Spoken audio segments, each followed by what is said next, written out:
Selamat datang di podcast Merapi. Ngobrol random, namun tetap sopan, santun, santuy. Halo sahabat PMI, jumpa lagi di podcast Merapi bareng saya Ima. Nah, sebelumnya saya mewakili tim podcast Merapi menyampaikan permohonan maaf atas kendala teknis yang terjadi pada episode 3 yang lalu dengan tema plasma konvalesen ASA untuk COVID-19. Untuk itu, di episode ke-16 ini kami akan membahas kembali seputar plasma konvalesen sebagai kelanjutan dari episode ke-3 kemarin. Nah, di episode kali ini tentunya ada yang spesial. Kita akan ngobrol langsung bareng narasumber yang tentunya sudah ahli di bidangnya. Beliau juga akan membagikan kisahnya sebagai penyintas COVID-19 dan juga sebagai pendonor plasma konvalesen. Nah, bersama kita ini sudah ada Dr. Suryanto SPPK selaku pengurus PMI DIY sebagai Wakil Ketua Bidang Unit Donor Darah. Selamat datang kembali di podcast Merapi, Dr. Sur. Gimana kabarnya, Dok? Selamat siang. Alhamdulillah sehat, Mbak Ima. Ya, alhamdulillah.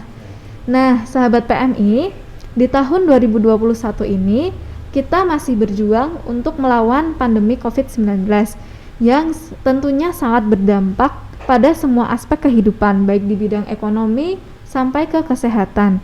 Sebagai contoh, di bidang kesehatan, saat ini masih banyak masyarakat yang berjuang untuk melawan virus COVID-19 di tubuhnya. Dan Dr. Sur ini merupakan salah satu pejuang yang berhasil mengalahkan virus tersebut atau biasa disebut sebagai penyintas COVID-19. Benar begitu nggih, Dok? Enggak pejuang ya, penderita. Nah, kita pengen tahu nih, Dok, gimana sih saat dokter melawan virus tersebut, dan juga gejala apa yang dirasakan oleh dokter saat itu? Ya, seperti pada umumnya ya, kalau kena COVID ini memang ada demam, nafsu makan berkurang, ya. Kadang tapi saya tidak anosmia ya, kadang seperti itu. Nah, kemudian saya periksa waktu itu untuk PCR-nya. Saya periksa ternyata memang positif. Memang karena memang saya latar belakangnya bekerja di kesehatan, di laboratorium khususnya untuk pengambilan sampel. Jadi setiap Senin dulu malah rutin, hampir setiap hari itu saya selalu swab pasien di rumah sakit AMC. Ya, rumah AMC itu karena penanggung jawabnya saya. Jadi setiap mahasiswa yang terkena, baik karyawan UMY itu selalu ambilnya di AMC, termasuk juga pasien-pasien umum. Jadi mungkin terpaparnya di sana, ya. Padahal biarpun kita sudah pakai level 3 yang sudah pakai hazmat segala macam, mungkin bisa saja kita lengah waktu saat membuka atau mungkin di luar saat sudah mungkin tidak terpapar, mungkin kita bicara dengan teman, makan bersama atau apa, itu mungkin bisa juga terpapar di sana, walau kita nggak ngerti ya. Nah, terus tahu itu, terus saya mengisolasi diri di rumah waktu itu. Oh, isolasi di rumah ya? Karena masih ringan ya. Masih ringan. Masih ringan, tetapi saya membahayakan keluarga ini kalau saya di rumah. Ada istri, ada anak saya. Terus saya akhirnya telepon ke kampus UMY untuk di shelter, ya, tempat khusus untuk yang COVID, yang terkonfirmasi COVID, ya, misalnya. Di sana 3 hari 4 hari kok nggak membaik. Akhirnya saya dirujuk ke rumah sakit. Rumah sakit langsung dibawa ke IGD, langsung dimasukkan ke ICU. Karena kondisi saya memang berat waktu itu, memang saturasi oksigen sudah turun ya sampai ke 86% waktu itu. Jadi memang perlu ya, jadi masyarakat punya ya namanya alat oximeter ya, yang bisa dijepit di jari ya, itu bisa mengetahui kadar berapa persen saturasi oksigen saya. Kalau normal kan di atas 95%. Nah, kalau di bawah 9% ya itu hati-hati. Kadang-kadang ada juga yang dikatakan dia Happy apa happy hipoksia. Ya dia sudah turun tapi dia tidak merasa ya tidak merasa turun gitu, tapi kalau dicek turun ya itu juga bisa dikatakan seperti itu. Nah saat ini dok, kan di luar sana juga masih banyak sahabat PMI yang juga melakukan hal yang sama seperti isolasi mandiri ataupun di rumah sakit dan juga menerima terapi secara medis. Nah, bahkan juga banyak berseliweran nih di sosial media terkait dengan permintaan donor plasma konvalesen. Bagaimana tanggapan dokter mengenai hal ini serta kondisi persediaan plasma konvalesen khususnya di DIY saat ini, dok? Ya, untuk memang salah satu ya alternatif untuk terapi ini yang dikatakan plasma konvalesen ya, tapi sebenarnya bukan obat pokok ya, obat pokok sebagai ya untuk melawan antibodi lah itu sebenarnya, sebagai bukan antibodi, tambahan antibodi kita. Ya mungkin antibodi yang kita penderita masih kurang, ditambah dari penyintas COVID. Ya itu antibodi kan mengandung antibodi, nah itu mungkin untuk melawan seperti itu. Itu sebenarnya tidak obat pokok ya. Pengalaman saya sendiri waktu saya sakit, memang anak saya yang nge-share ya, butuh plasma konvalesen, golongan darah O, resus positif. Tapi saat itu memang susah waktu itu mencarinya, belum banyak juga ya penyintasnya.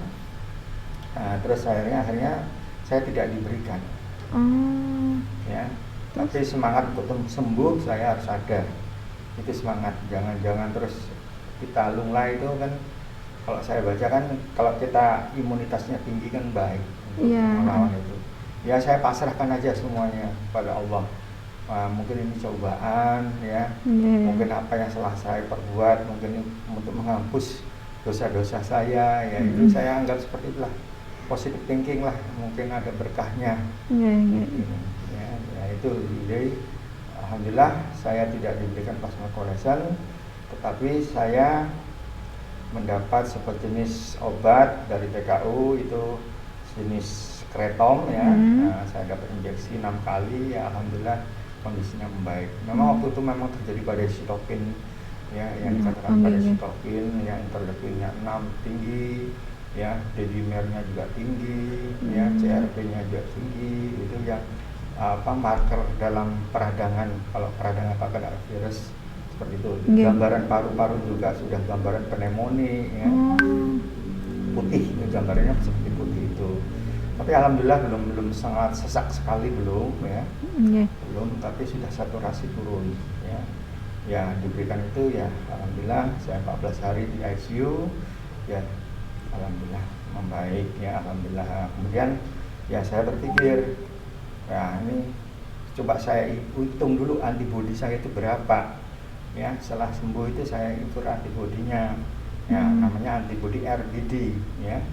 Saya ukur, alhamdulillah kok tinggi sekali, di atas 250. Padahal persyaratan untuk di PMI untuk mendapatkan serum plasma konvalesen itu antibodinya harus di atas 132 ya. Nah, dan saya memenuhi syarat. Nah, untuk syarat itu ya saya mendonorkan. Pertama saya mendonorkan di Sarjito. Ya, di Sarjito dia punya alat 4 unit. Alat aferesis. Harus menggunakan alat aferesis. Tapi bisa juga ya, mungkin nanti saya terangkan ya. Alat itu. Jadi aferesis ya, dia punya 4 unit aferesis, dan itu langsung ditunggu setengah jam aja, langsung ngisi formulir segala macam, syarat-syaratnya, kapan mulai sakit, kapan mulai sembuh ya, itu terus saya diambil plasmanya. Kebetulan itu ada teman sejawat saya ya, sakit ya, dokter sebelah sana itu dia butuh darah plasma konvalesen, alhamdulillah, dan itu semua selamat dan tertolong ya istilahnya. Alhamdulillah. Kembali. Setelah itu yang kedua saya ke PMI Kota untuk mendonorkan, karena itu juga ada teman sejawat juga butuh orang tuanya orang tuanya butuh, tapi di Semarang. Berarti dibawa ke Semarang atau? Iya, dibawa ke Semarang keluarganya, jadi keluarganya bawa surat pengantar dari rumah sakitnya, kemudian membawa contoh darah pasiennya ke PMI. Nanti kan dicocokkan dengan darah saya. Kalau cocok nanti diambil. Nah, tapi prosedurnya memang ternyata di PMI kota itu hanya satu alat aferesisnya. Jadi cukup ngantri. Jadi pakai urutan nomor ya. Karena paling tidak prosesnya kan butuh waktu 1 jaman lah, 1 sampai 1,5 jam ada prosesnya itu. Jadi hari pertama datang ke kota itu kita harus di screening dulu, tidak langsung diambil, di screening. Besoknya hasil screeningnya baik, memenuhi syarat, baru besoknya dilakukan tindakan pengambilan plasma. Oh, berarti hasilnya hari besoknya? Iya, besok. Seperti itu. Itu pengalaman saya. Ya, untuk antusiasme pendonor di DIY saat ini gimana dok? Apakah sebenarnya ada ya? Kalau saya sering ya, selain saya juga dapat telepon ya dari teman-teman atau dari masyarakat ya, minta plasma konvalesen, gimana stoknya di UGD kota. Saya tanya dulu, kalau butuh syukur membawa penyintasnya. Kalau hanya minta saja mungkin sudah habis, udah pesanan semua gitu loh. Sudah pesanan semua. Bayangkan di hanya satu pelayanan di PMI kota tok satu untuk melayani semua DIY gitu loh. Nah, jadi habis. Kalau bisa membawa dengan penyintasnya. Kita utamakan tenaga kesehatan dulu. Kalau itu memang yang sakit atau tenaga kesehatan kita prioritaskan ya, karena itu garda terdepan ya. Kita prioritaskan untuk mendapatkan plasma konvalesen. Syukur kalau ada stoknya di kota ya, kita berikan dulu. Tetapi penyintasnya jangan langsung, kalau sudah dapat jangan langsung tetap kita tahan, kita ambil untuk mengganti yang tadi, kalau yang darah nanti yang butuh. Seperti itu. Selanjutnya untuk setiap karena kan setiap tindakan medis ini kan memiliki efek atau dampak nih doknya. Untuk donor plasma konvalesen sendiri, apakah ada efek atau dampak secara medisnya, ngaten dok? Ya, semua itu pasti ada. Ya, pasti ada karena kecocokan darah itu kan harus cocok ya. Harus cocok. Kita kan prosedurnya memang hati-hati sekali ya memberikan plasma konvalesen. Tapi plasma konvalesen ini hanya plasmanya saja. Plasmanya ya, kalau kita tahu bahwa golongan darah A itu kan mempunyai antigennya A, antibodinya anti B, jadi seperti itu. Nah, jadi ini plasmanya saja yang kita ambil. Jadi dia misalkan kalau dibentuk golongan darah A, dia berarti ini plasmanya mengandung anti B, ya. Anti B ini harus diberikan sesuai dengan golongannya, ya.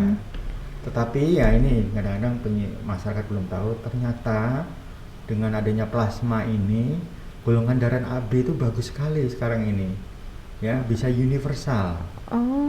Ya, karena tidak di plasmanya tidak mengandung antibody A dan antibody B, kosong. Jadi bisa diberikan gitu loh, bisa diberikan ya kalau golongan darah AB. Berarti kayak golongan darah O. Kalau yang saat donor darah biasa itu universal. Kalau yang plasma konvalesen ini justru yang AB yang bagus. Universal. Tapi yang kalau memang idealnya memang sesuaikan dengan itu, namanya nanti ada uji cocok serasi, ya. Diuji cocok serasi atau di crossmatch dulu. Kalau betul-betul aman, ya, baru kita berikan.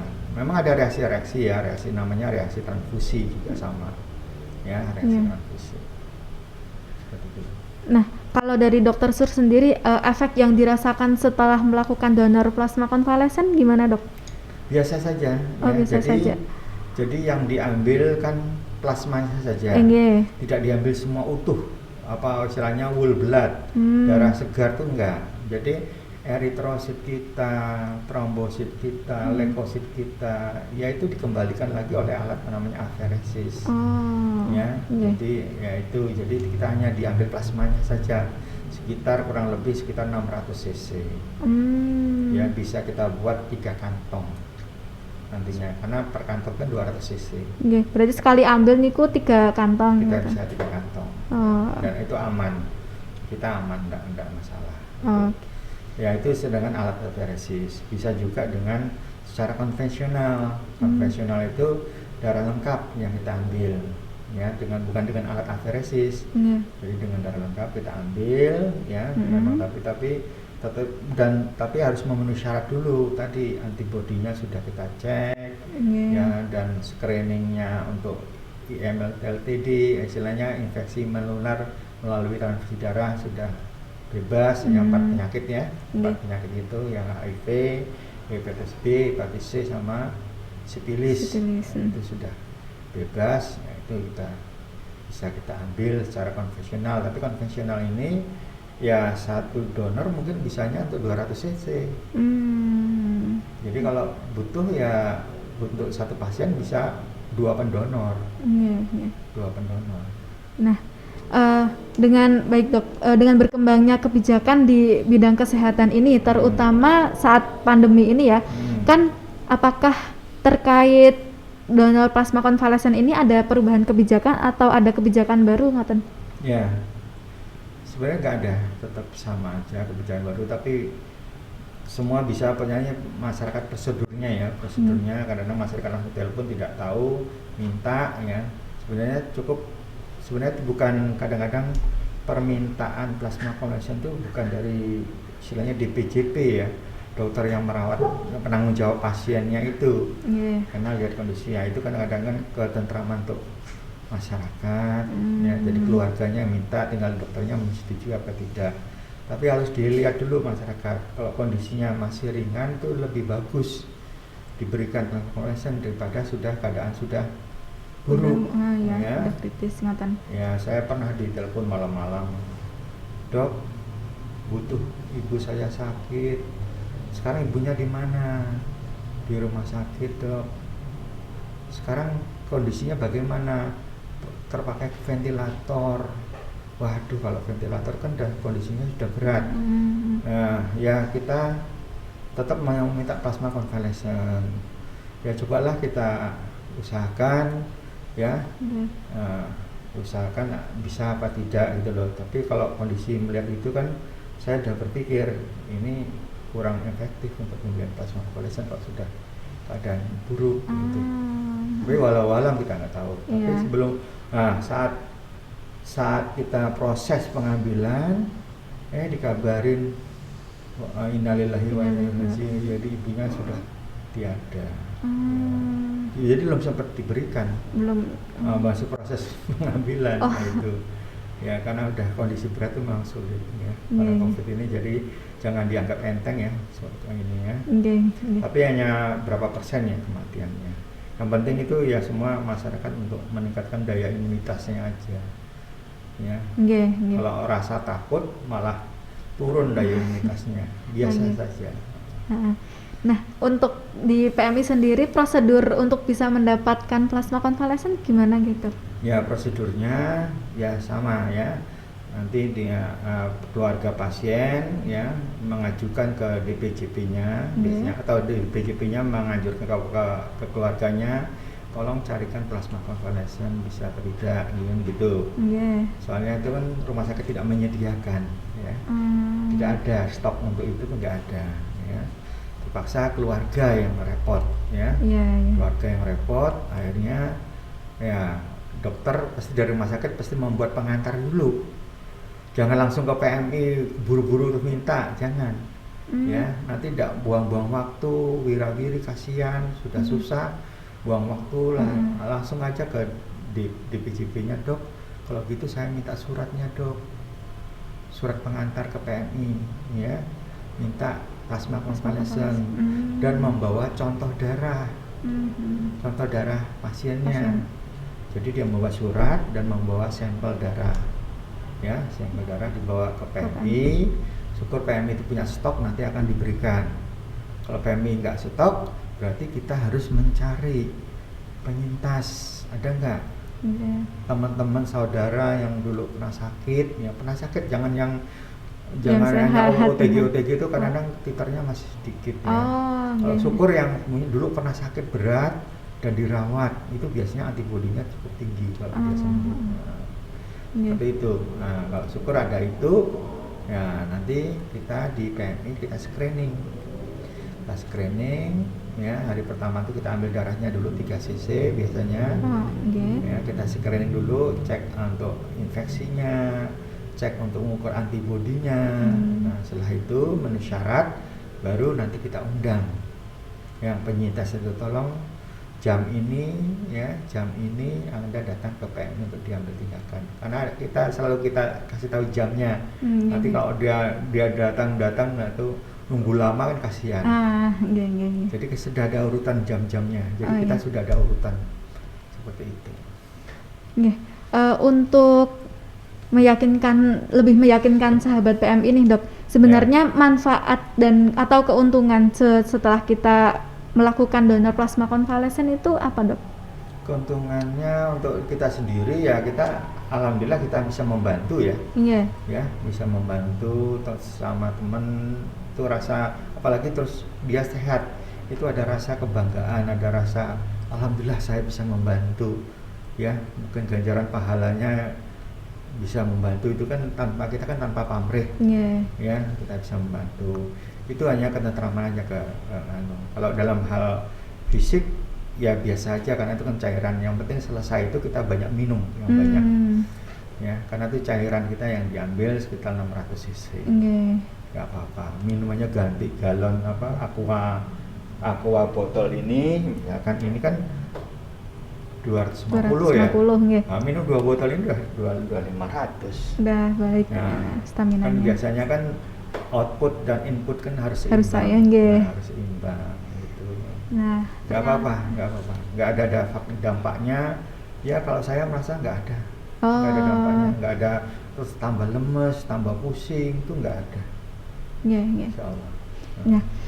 Nah, dokter, ini kan lumayan banyak nih untuk penyintas COVID ini yang masih enggan untuk menjadi pendonor. Nah, strategi dari PMI sendiri gimana untuk mengajak para penyintas ini supaya mau dan tertarik menjadi pendonor plasma konvalesen? Monggo. Jadi ini kasusnya ini di DIY saya belum tahu masih tinggi ya apa enggak? Masih. Ya, terutama di Bantul ya masih tinggi ya. Di Bantul masih tinggi. Ya tetap kita membantu saudara-saudara kita ya. Monggo yang bagi penyintas merasa yang sudah pernah sakit berat, monggo untuk donor, tapi tetap kita screening ya. Tidak harus kita paksakan untuk dia mendonorkan, tetap kita ada seleksinya. Ya, biasanya kan tensi, tekanan darah, ya, berat badan, tinggi badan, terus umur, ya. Kalau umurnya di atas 60 ya sudah janganlah ya. Kita nggak memenuhi syarat ya. Kan umurnya 18 sampai 60 kan. Biasa kan di waktu kita umumkan kan sudah memenuhi syarat ya. Kemudian kalau wanita belum melahirkan. Kemudian berapa hari setelah sembuh ya OTG ya. Habis dari sembuh COVID ya kan, dia sudah sembuh dan tidak bergejala lagi, ya itu kan ada waktunya. Nah, ada waktunya dan diharapkan tuh sudah terbentuk antibodinya. Nah, dengan antibodinya sudah terbentuk, ya itu diharapkan sudah bisa menjadi pendonor.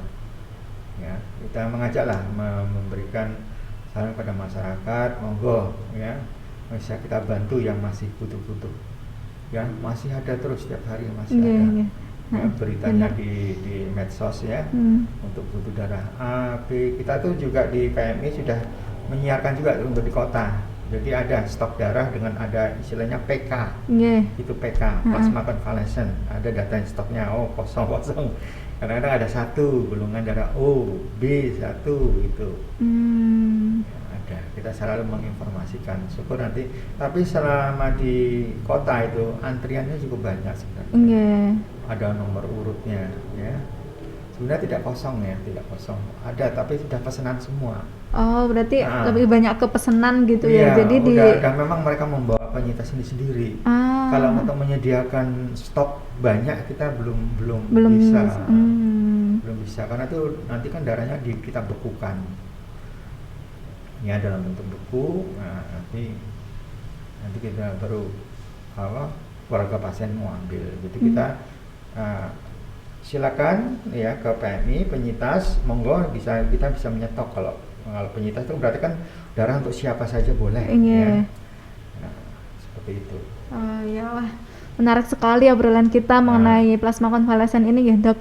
Ternyata menjadi pendonor itu juga berefek cukup besar dalam membantu memenuhi permintaan plasma konvalesen. Selain itu juga banyak manfaat yang didapatkan untuk menjadi pendonor plasma konvalesen. Nah, tunggu apalagi? Ayo sahabat PMI, segera ajak keluarga, tetangga, sahabat, teman, ataupun pacarnya juga boleh yang sekiranya memenuhi kriteria untuk menjadi pendonor plasma konvalesen. Karena tetes darahmu akan sangat berarti bagi mereka yang membutuhkan. Nah, untuk menutup episode ke-16 ini dok, mungkin ada sepatah dua patah kata untuk sahabat PMI yang ingin disampaikan. Ya, pertama tetap prokes ya. Yeah. Prokes ya, COVID itu masih ada ya. Jangan dianggap terus bebas, tidak pakai masker kemana-mana, tetap kita menjaga ya, menjaga apa istilahnya 5M itu 5M. Ya, 5M itu ya, tetap menjaga prokes ya, kita harus hati-hati ya. Sekarang tuh katanya sekarang sudah ada virus Delta plus sudah masuk ya, dan itu kadang-kadang diperiksa PCR-nya pun negatif. Ya, tapi nggak apa-apa, itu karena mutasi ya, memang harus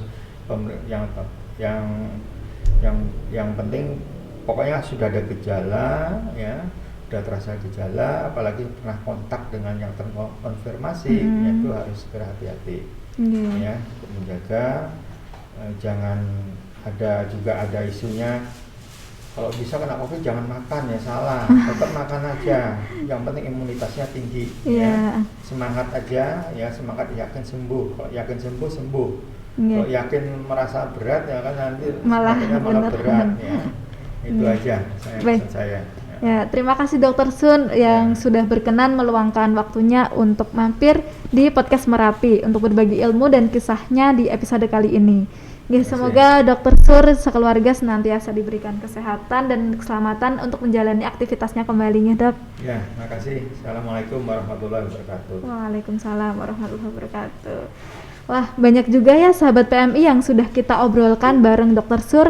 Nah, dari pengalaman beliau menjadi penyintas dan pendonor PK, kondisi ketersediaan PK, kebijakan baru terkait dengan plasma konvalesen, bagaimana perjuangan PMI untuk memenuhi permintaan plasma, manfaat menjadi pendonor, serta strategi PMI untuk meningkatkan minat masyarakat sebagai pendonor PK.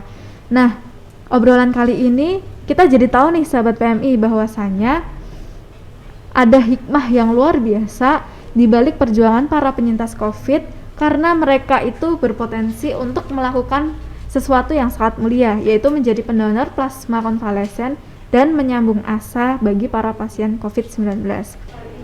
Nah, oke sahabat PMI, obrolan di episode kali ini kita sampai di sini dulu.